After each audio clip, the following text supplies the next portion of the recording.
Novo reforço do Santa só chega depois do Carnaval. Um abraço, boa noite, Carlos Miguel.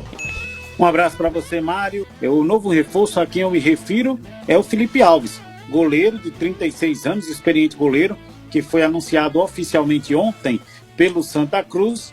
Ele só deve chegar à capital pernambucana depois do Carnaval. A informação foi confirmada pela diretoria do Santa Cruz. O jogador ainda está arrumando as malas, praticamente, né? Ajustando a mudança aqui para o Recife, e a diretoria, como ele não está inscrito no Campeonato Pernambucano, a inscrição acabou na semana passada, no último dia 19, aliás, na quarta-feira. E aí, o Santa só vai poder contar com o atleta na Série D do Campeonato Brasileiro. Então, a diretoria não viu problema em dar mais alguns dias para que ele resolva a sua mudança e venha de vez para o Recife. Então, o Felipe Alves, goleiro que já passou pelo Fortaleza, foi campeão da Copa do Nordeste, inclusive, já foi campeão da Copa do Brasil, passagens pelo Fluminense, pelo São Paulo, pelo futebol do exterior, conhecido como Homem de Gelo. Ele deve chegar somente ao Recife depois do Carnaval. E aí, exames médicos, físicos, e vai começar aquela pré-temporada para a Série D do Campeonato Brasileiro. Mário. Agora, Diego Eduardo, aí o goleiro contratado, vem depois do Carnaval, é normal, né, que ele tem que fazer todo esse processo da mudança dele, e o Santa que está aí cada vez mais surpreendendo, viu, Diego? Com direito a 2 contratações com o mercado de Série B, quiçá de Série A, né? O Thiago Galhardo e agora o Felipe Alves. O Felipe Alves, para mim, chega com o status de brigar pela titularidade. Tem o Roquenard, que está numa fase muito boa, né? Um goleiro que foi recentemente renovado seu contrato, mas o Felipe Alves tem um currículo que merece, sim, um respaldo muito grande, né? Fortaleza, Fluminense, São Paulo. Lembro do Felipe Alves quando ele foi vice-campeão paulista pelo Osasco Audax do Fernando Diniz, né? E aquele estilo de jogo, né? Toque de bola, muito controle de bola, e o Felipe Alves sabe muito bem jogar com os pés, né? Se posiciona muito bem debaixo das barras, né? É um goleiro arrojado, apesar de não ser tão alto, então ele chega já com uma bagagem muito boa e é uma referência também no quesito experiência. Assim como o Thiago Galhardo, né, que tem 35 anos, o Felipe Alves com 36 vai passar muita experiência, coisa que faz muita diferença numa competição tão difícil que é a Série D.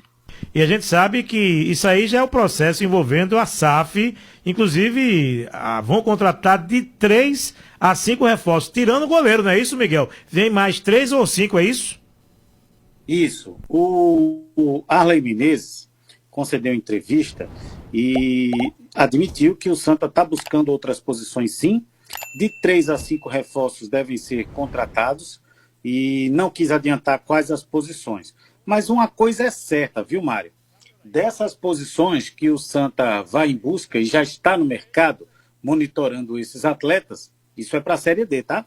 O Campeonato Pernambucano não tem mais como contratar. Menos o goleiro, porque acabou de chegar quer dizer, vai chegar depois do Carnaval, e também o atacante, camisa 9. Então o Santa, por enquanto, não vai em busca de um atacante, a não ser que apareça uma oportunidade de mercado, né? Ou algum atleta que atue pelas pontas, já que centroavante está bem servido o Santa. Tem aí o Thiago Galhardo, tem o Eduardo Tanque, tem os jogadores que já vinham aí compondo o elenco coral, né? Então, se revezando ali, o Douglas Esquilo, que também poderia fazer o papel de centroavante. Então, o Santa menos atacante e menos goleiro. Demais posições, tudo sendo monitorado no mercado. Inclusive, Diego, essa questão das contratações do Santa, já foram divulgadas as tabelas da Série A e B por parte da CBF. Será que até sexta a gente tem a C e a D, ou você acha que só fica para depois do Carnaval? Porque a qualquer momento vai sair, né? A tabela vai ser divulgada. Eu acredito que uma coisa está confirmada, que o Central vai estar no grupo do Santa. Agora, os outros adversários é que a gente não sabe ainda. E com esse reforço aí, no caso, o goleiro Roquenard vai ser o goleiro do Pernambucano. Mas a partir da Série D, aí já vai ter aquela disputa legal entre ele e o Felipe Alves. Oficialmente sim, Mário. O Felipe Alves chega com esse status, né, de poder chegar e ser o titular da camisa coral. mas vai ver um Roquende, um goleiro jovem, que está mostrando um potencial absurdo e que também merece uma boa concorrência, né? Ele precisa muito bem de um goleiro mais experiente para poder passar tranquilidade, passar confiança. E sobre a Série D, eu me arrisco que depois do Carnaval vamos ter novidades. Agora você falou sobre o grupo, Mário. O Central é certeza que vai estar junto do Santa. Mas eu imagino um grupo que vai ter Asa, Penedense, Sergipe, Lagarto, algum clube da Bahia, algum time da Paraíba, Souza e 13 podem estar nesse grupo. Então, a priori, vai ser um grupo sim pegado, vai ser um grupo difícil. Se tiver equipes como Sergipe, 13, América de Natal, o Asa de Arapiraca também, que vai disputar a final do Alagoano com o CRB, não vai ser um grupo fácil. O Santa Cruz até que vai ter uma logística interessante para poder honrar bem os compromissos, não tem tanto problema, tanto desgaste, mas vai pegar um grupo difícil, é osso duro. Asa e Sergipe já estiveram em outras oportunidades nos grupos aí. Sim. Com o próprio Santa Cruz. O 13 Sim. eu acho que não, né? O 13 não teve no mesmo grupo, eu não lembro do 13. Mas assim, vai ser pegado, viu? Não vai ser uma Série D tão fácil assim.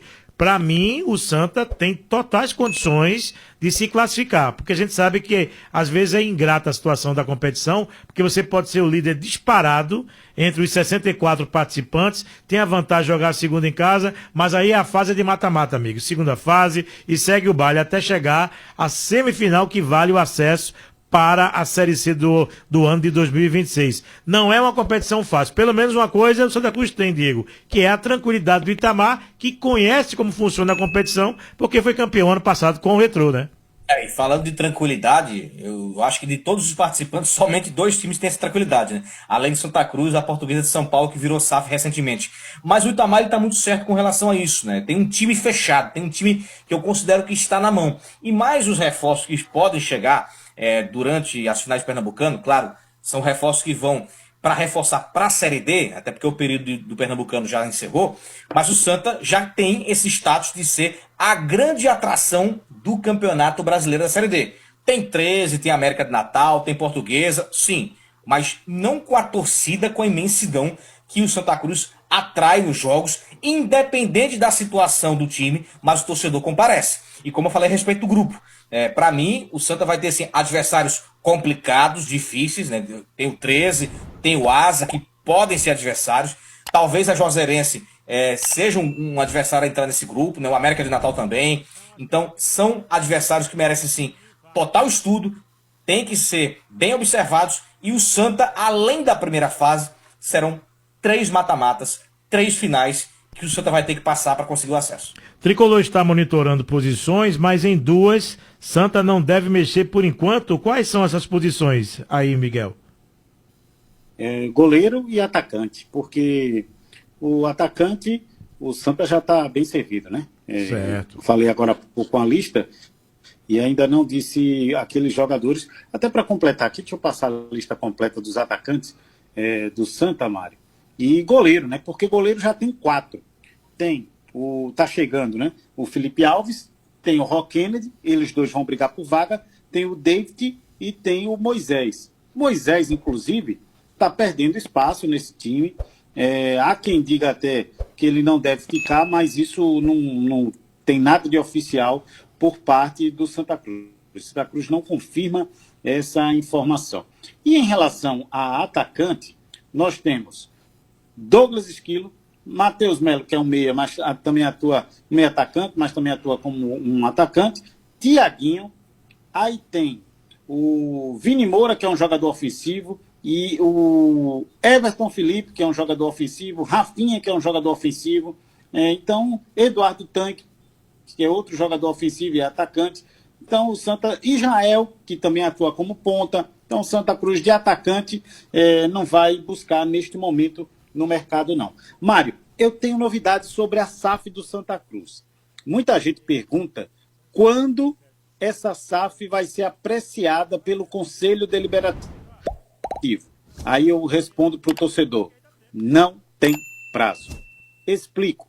Conversei agora há pouco com o presidente do Conselho Deliberativo, o Victor Pessoa de Mello, para entender os trâmites agora do processo da SAF. Por que a SAF está demorando tanto para chegar no Conselho?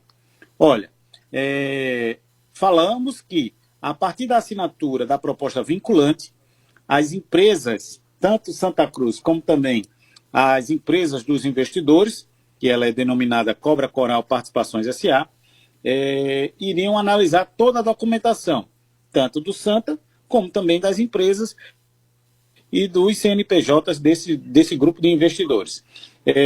Pois bem, essa análise de documentação, ela ainda continua, tá certo? Ela não terminou. O prazo existe para o Conselho apreciar toda essa documentação e essa proposta oficial. Porém, o Victor me dizia que não quer colocar uma data exata, porque se houver algum atraso, o torcedor coral vai ficar na bronca, né? Porque há uma certa demora, e essa demora, na visão do Victor, é um tempo normal para apreciação desses documentos. Então, não tem prazo para que a proposta de SAF seja apreciada no Conselho Deliberativo. Eu vou trocar a palavra votada ou votação por apreciação. Por quê? Porque, pelo Estatuto, o Conselho Deliberativo não tem poder de veto. É um estatuto que foi modificado em 2022 e não tem poder de veto. Ou seja, vai passar de todo jeito no Conselho Deliberativo, com a aprovação por unanimidade ou não. Inclusive, eu tenho um número aqui, Mário, de votantes no Conselho. Não estou falando de votantes, mas para o torcedor entender. Mas o conselheiro ele não vota. Ele vai apreciar o documento e vai recomendar a aprovação ou não por parte do sócio, aí sim na AGE, Assembleia Geral Extraordinária de Sócios. Então, no Conselho vai ser só um proforme, vai passar com tranquilidade. São 409 conselheiros, além deles, 50 suplentes e 100 beneméritos. Está aí a conta do Conselho Deliberativo do Santa Cruz, que vai apreciar a proposta da SAF e aí vai tocar o barco, tocar para frente para a AGE. Aí o sócio, sim, tem poder de veto, mas a gente sabe que o dinheiro já está entrando no Santa Cruz antes da SAF ser oficial. Imagina quando se tornar oficial, né? Então, o torcedor vai aprovar com louvor, vamos dizer assim, quando essa SAF ela realmente chegar de forma oficial, Mário. Com essa euforia, com esse investimento, com essas contratações, não passar essa proposta pelo sócio, acho pouco provável, viu, Diego? Já que o conselheiro só vai olhar o papel e não vai ter como vetar, né? Eu também acredito nisso, Mário, porque se oficialmente a SAF não foi fechada, mas o grupo já está começando a reforçar o time, né, já está dando aquele chamado gostinho para o torcedor, então não tem como isso ser oposto, né? Não há uma oposição maciça para poder barrar. É claro, os papéis serão apresentados das condições da SAF e merece sim uma leitura mais aprofundada. Mas do jeito como as coisas estão acontecendo de momento, eu não acredito que vai acontecer uma reviravolta para a SAF não ser fechada. Até porque, da maneira como o Miguel falou, de haver uma apreciação, é isso que deve acontecer, né? O torcedor está acompanhando, está vendo muito bem esse início de trabalho feito pelo Vinícius e pelo Márcio Cadar. Então, eu acredito sim que o Conselho, né, o pessoal que vai observar essa SAF, vai aprovar sem grandes polêmicas.